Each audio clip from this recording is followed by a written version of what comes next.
તો નમસ્તે ભાઈઓ, આજે મેં ટેન્કર આવ્યું છે આપણું. ટેન્કરમાંથી અત્યારે ડીઝલ કાઢીને એની ડેન્સિટી લેવાનું છું, ડેન્સિટી ચેક કરવાનું છું.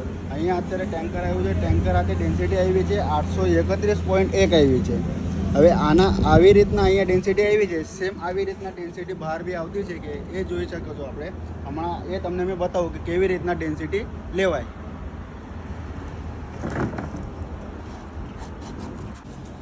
તો આપણે અત્યારે ડેન્સિટી લેવાના છે.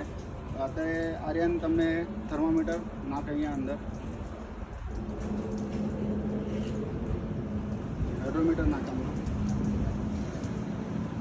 હવે આપણે આનું મેજરમેન્ટ લેવાના છે. મેજરમેન્ટ અત્યારે કેવી રીતના લેવાના છે તમે આવીને જોઈ લો. ચાલો, તમે જોઈ શકો છો આ 20 આવ્યું છે હાઇડ્રોમીટરમાં, અને નીચે એક કાપો છે એટલે 21. હવે આપણે થર્મોમીટરમાંથી જોઈએ થર્મોમીટરમાં ટેમ્પરેચર કેટલું આવ્યું છે. ટેમ્પરેચર આવ્યું છે અહીંયા અત્યારે 27 આવ્યું છે. આપણે અહીંયા 27 લખી દઈએ, જોઈ લો તમે અહીંયા બરાબર.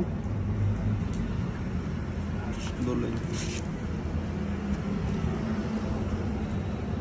તો તમે જોઈ શકો છો 831.1 અહીંયા અંદર છે બરાબર.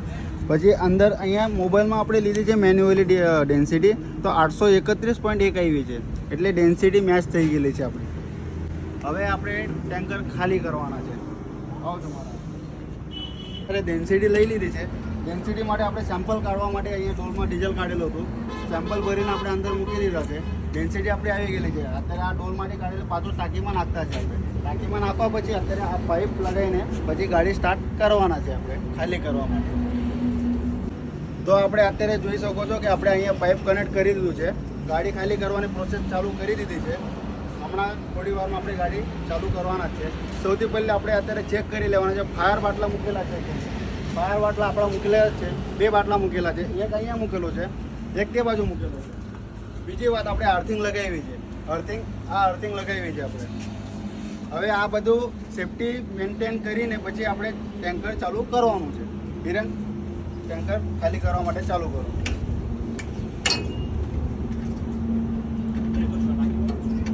હવે તમે જોઈ શકો છો કે અહીંયાથી લીકેજ નહીં થવું જોઈએ.